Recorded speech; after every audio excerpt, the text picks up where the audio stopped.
За энэ сонгуульд хорооны 2024 оны удирдлагын тайлантай танилцлаа. Ерөнхийдөө бол сонгуульдохоор бол бас энэ хөрөнгийн зах зээлийг хөгжүүлэх тал дээр бол нэлээд бас ажлууд хийсэн гэж дүгнэж байгаа. Гэхдээ одоо цаашдаа энэ гадаадын хөрөнгө оруулагчдыг энэ Монголын хөрөнгийн зах зээл рүү татах тал дээр яг одоо ямар бодиттой ажлууд хийхээр төлөвлөж байгаа вэ 2025 онд. Яг нь ер нь бол татварын одоо тодорхой хэмжээний юм дэмжлэг бодлогод бол гаргасан ажиллаж байгааг бол ойлгож байгаа. Гэхдээ яг бодиттой ингээд хэдийгээр юм татварын юм урамшуул байгаа боловч яг ингээд орж ирж байгаа гадаадын хөрөнгөлөгч бол байхгүй харагдаад байгаа. Тэгэхээр энэ тал дээр ямар дөрвтэй авах хэмжээ авах гэж байна вэ гэж нэгдүгээр асуулт. За хоёрдугаар болохоор бол энэ сонгуульд хорооны энэ хариуцж байгаа санхүүгийн зах зээлийн бүтээгдэхүүн үйлчлэгээний одоо хамрагдах хүрээ бол Улаанбаатар хотод маш сайн байгаад байгаа. Хөдөө орон нутагт бол энэ талаар бол маш сул байгаад байгаа. Тэгэхээр энэ тал дээр одоо 2025 онд яг ямар ажил хийх юм бэ? Тийм учраас бол ер нь одоо ажлын төлөвлөгөөгөө Улаанбаатар хот болон орон нутгийг салгаж энэ төлөвлөгөө гаргадаг байх нь зөв болов уу гэж харж байгаа. За мөн дээрэс нь бол одоо 2024 онд орон нутгаас одоо хэдэн компани тэ одоо энэ биржийн болон биржийн бусах залар бонд гаргаваа. Эдгээр дундаж хүү хэд байсан бэ? За 2025 онд энэ чиглэлээр одоо ямар зорилт тавьж байна вэ гэж хоёр дахь асуулт. За гуравдугаар асуулт болохоор бол энэ ард иргэдээс ирсэн санал гомдлыг харахад бол энэ даатгалын салбартай холбоотой санал гомдол маш их байдаг юм байна. За дараагаар нь 2024 онд бол энэ үйл хөдлөх хөрөнгийн зуучлалын салбартай холбоотой гомдол их байсан ингээд энэ тайлан дээр тусгагдсан байна.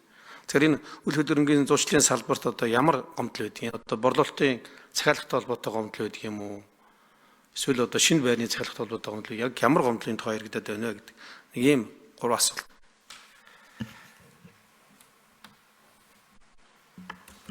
За ажлын дөрөвдүгээр микрофон. За Соронзонболд гишүүний асуултанд хариулъя. За гадаадын хөрөнгө оруулагч нар бол одоо хөрөнгөний зах зээл дээр бол үнэхээр ус агаарч хэрэгтэй байгаа. За Соронзонболд гишүүн сайн мэдж байгаа. Сүүлийн 2 жилийн хугацаанд баг 3 жилийн хугацаанд байна уу?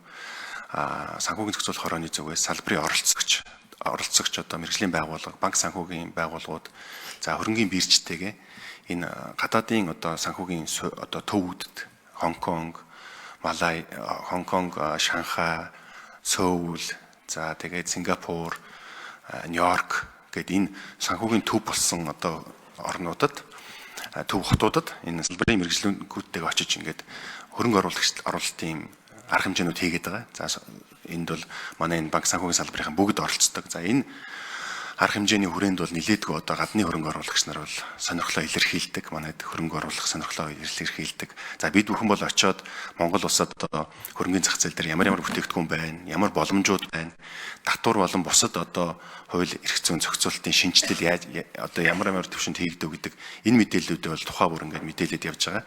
Хамгийн сүүл сая одоо 2-7 хоногийн өмнө Нью-Йоркт хөрөнгө оруулалтын форум болсон. За Нью-Йоркт болсон хөрөнгө оруулалтын форум дээр бол гадаадын одоо хөрөнгө оруулалтын сангууд, хөрөнгө оруулалтын банкуд нийтдээ нэг 70-80 гаруй тийм хөрөнгө оруулалтын банкуудын төлөөлөл бол оролцсон. Тэд нар бол маш тодорхой нэр бүхий компаниуд бол одоо Монголд салбараа байгуулад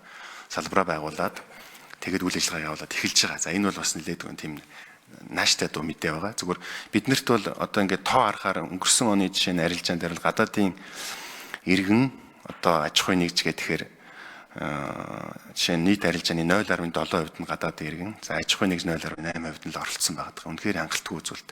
Гэтэл 2012 онд бол нийт хөрөнгөний зах зээл тэгэхээр арилжааны 90 орчим хувийг бол гадаадын хөрөнгө оруулагч нар оролцдог юм байсан.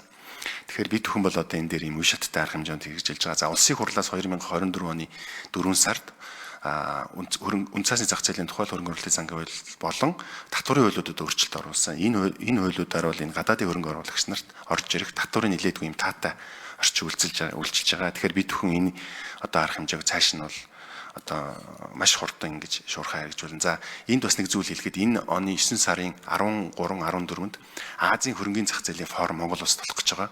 За энд бол Азийн одоо хөгжиж байгаа болон хөгжсөн нийт 30 гаруй орны хөрөнгөний одоо зах зээлийн гол оролцогч мэргэжлийн байгууллагууд ирж Монгол улсад Азийн хөрөнгөний зах зээлийн чуулган анх удаа болж байгаа. Тэгээд энэ хүрээнд бол энэ Азийн одоо томоохон хөрөнгө оруулалтын сангууд, андреатрууд бол манайд бас сонирхлоо илэрхийлээд бид бүхэн энэ дээр бол одоо цаашд ажиллана гэж харж байгаа. За хоёр дахь асуулт дээр Улаанбаатар хот хөдөөгийн санхүүгийн өртөмжийн асуудлыг Соронзонболд гишүүн хөндлөө. Санхүүгийн өртөмжийн асуудал бол хэдийгээр яг нэг салбар үйл ажиллагаа бол хөдөө орон нутагт Улаанбаатар хоттой харьцуулахад бага байгаа боловч ер нь бол манай энэ одоо хөрөнгөний зах зээл, даатгал, за банк санхүүгийн салбар дээр бол нэлээдгүй нөгөө үйлчлэгээ бол цахимжсан одоо иргэн аж ахуйн нэгж хаана байгаагаас үл хамааран санхүүгийн үйлчлэгээг бол одоо хөрөнгөний зах зээл дээр оролцох даатгалын үйлчлэгээгээ, за зээлийн болон хадгаламжийн үйлчлэгээгээ бол захимаар ингээд оролцоод явах бүрэн бололцоотой болсон.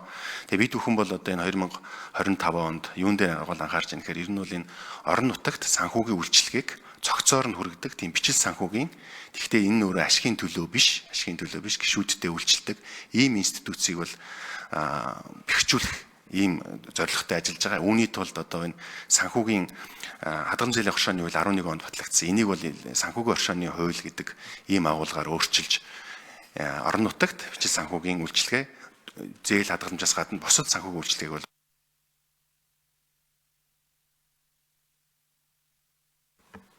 Тэгээ гүйцэж оруулах уу? За.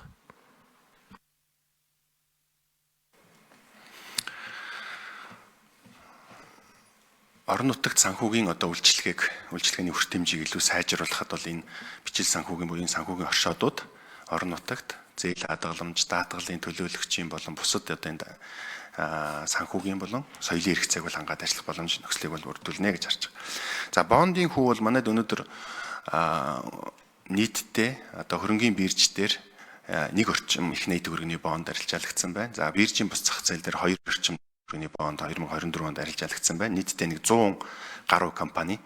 За энэ бол хүүн бол бирж дээр байгаа бондын хүү бол арай бага бий. Нэг ерөөдөө нэг 17 орчим хувийн дундчтай. За биржийн бус дээр бол нэг 18-19 хувийн дундчтай ийм бондын одоо хүүгээр санхүүжилт татаад. За хотод бол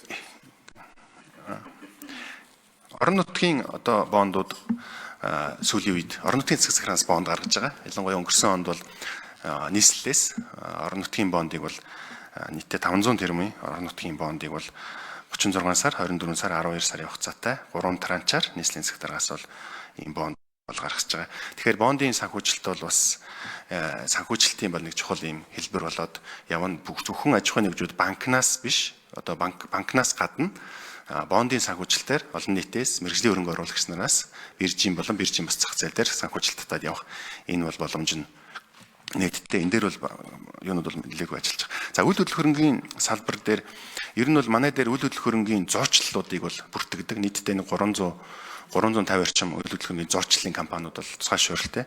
Зуучлалын компаниудтай холбоотой гомдол бол Сорон Замбал гишүүн харьцангуй бага байгаа. Хэрв зуучлалын компани үйл ажиллагаатай холбоотой гомдол бол санхүүгийн зохицуулах хороонд хандаад шийднэ.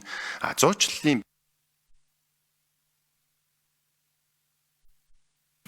За гүйцэж ирлээ. Ажлын хэсгийн 4-р өнгөр. үйл хөдлөх хөрөнгийн брокеруудаар дамжиж одоо үйл хөдлөх хөрөнгийн зах дээр худалдаа авах, түрээслүүлэх, за хөрөнгө оруулалтын менежментээ хийлгэх ийм үйлчлэгээ бол сүүлийн жилүүдэд нэлээдгүй бий. За энэ дээр бол яг манай тэр тусгай зөвшөөрөл авсан үйл хөдлөх хөрөнгийн брокеруудаар бол дамжиж үйл ажиллагаа бол харьцангуй одоо хохирох, санхүүгийн эрсдэлд орох ийм одоо зөрчил бол харьцангуй бага байгаа. Тэр үйл хөдлөх хөрөнгийн захиалгын гэрээ гэдэг юм уу, одоо бусад өөр түрээс дээр нь одоо лоурддаг гэдэг юм ийм зүйлүүд бол нэлээдгүй одоо ялангуяа энэ цагдаагийн байгууллагуудаар маш их бүртгэлтэй байт юм билээ. Тэгэхээр энэ дээр бол харьцангуй манай одоо зуучлалын компаниар дамжаагүй өөр бусад одоо зөвшөөрлгүй ийм нөхдүүдээр оролцох нь бол өөр эрсдэлтэй байгаа. Тэгэхээр манай дээр бол энэ үйл хөдлөх хөрөнгийн брокерийн зуучлалын одоо гадаадын нэр нөлөө бүхий одоо тэг франчайзын 3 компани Монголд үйл ажиллагаа явуулж байгаа. За эдгээрээс гадна дотоодын одоо зуучлалын олон жил үйл ажиллагаа явуулсан брокерийн үйл хөдлөх хөрөнгийн брокерийн агентууд бол үйл ажиллагаа явуулж байгаа. Тэгээд бид нар бол энэ үйл хөдлөх хөрөнгийн нэгдсэн дээвэр холбоо бий. Дээвэр холбоотой бол бид нар маш нягт хамтарч ажилладаг, байнгын сургалтын хийдэг, үйл хөдлөх хөрөнгийн брокеруудын одоо ёс зүйн болон мэрэгжлийн бүх сургалтуудын тогтмол явдаг, аттестатчилдаг, за агентийн эрхийг олгодог холбоогоор ингэж бол явдаг. Тэгэхээр бол энэ дээр бол харьцангуй бас мэрэгжлийн болж төлөвшөж байгаа ийм салбар бий. Хэрвээ одоо үйл хөдлөх хөрөнгийн зуучлалын үйл ажиллагаатай шууд холбоотой иргэдэд одоо хуулийн этгээдэд хохирол учруулсан, хууль бус үйл ажиллагаа явуулсан бол тэрийг бол санхүүгийн зохицуулахаар дорн арга хэмжээ аваад шаардлагатай бол тусгай шуурлийн төтгөл зөвлөх хүчингүй болох хүртэл арга хэмжээ аваад явдаг. За баярлалаа. За Саранзан болт гишүүн тодруулъя. За шинээр баригдах байгаа барилгын одоо борлуулалтын захиалга өөрөөр хэлбэл санхүүгийн хорооны зохицуулалтанд баригдаг үйл хөдлөнгийн зуршигчаар дамжиж гин үү, дамжихгүй нэ одоо энэ дээр хэн хяналт тавьж байгаа вэ? За энэ дээр одоо энэ хууль эрхцэн хувьд ямар өөрчлөлт оруулах талаар бодож байна вэ? Би ойлгохдоо бол одоо энэ шинэ байрны захиалгын одоо гомдол их байдаг гэж ойлгодог. Энийг бол бас манай инквер гишүүн их ярьдаг, тийм Батмөрийн инквер гишүүн их ярьдаг. Тэгэхээр энэ дээр санхүүгийн хорон дээр одоо ямар мэдээлэл байна? За ажлын хэсгийн 4-р микрофон. За Саранзан болт гишүүний нэмэлт тодорхойлгоод хариугё. Шинээр одоо барилгын төслүүд хэрэгжүүлж байгаа компаниуд бол ер нь бол өөрсдөө борлуулалтад хариуцж байгаа. Өөрсдөө маркетингийн албан компани нь өөрөө бол борлуулад явдаг. Энэ нь бол хуулиараа нээлттэй. Шаардлагатай бол хүсвэл одоо тэр төсөл хэрэгжүүлж байгаа компаниуд бол хүсвэл одоо энэ үйл хөдлөлтийн зурчлалын компаниудтай гэрээ байгуулад зурчлалын компаниуд бол захиалгын борлуулад захиалгын хийгээд явдаг. Ийм зохицуулттай байж байгаа. За үйл хөдлөлийн салбар бол одоо Саранзан болт гишүүн бол маш сайн мэдж байгаа. Бидаас хуульгүй баг. Ямар ч одоо хуулийн зохицуултгүй баг. 2020 онд санхүүгийн зохицуулах хорооны эрх зүйн байдлын тухай хуульд өөрчлөлт оруулад тэгээ санхүүгийн зохицуулах хороог бол энэ бүртгэл хяналт тавих, бүртгэлжүүлэх, за мөнгө угаах эрсдлийг үнэлэх, мөнгө угаах тэр мэдээлэх тайлгнах үүргийн хэрэгжилтийг энэ үүргийг бол 10 төгсөн. Энэ хүрээндээ санхүүгийн зохицуулах хороо энийг бол бүртгээд явж байгаа.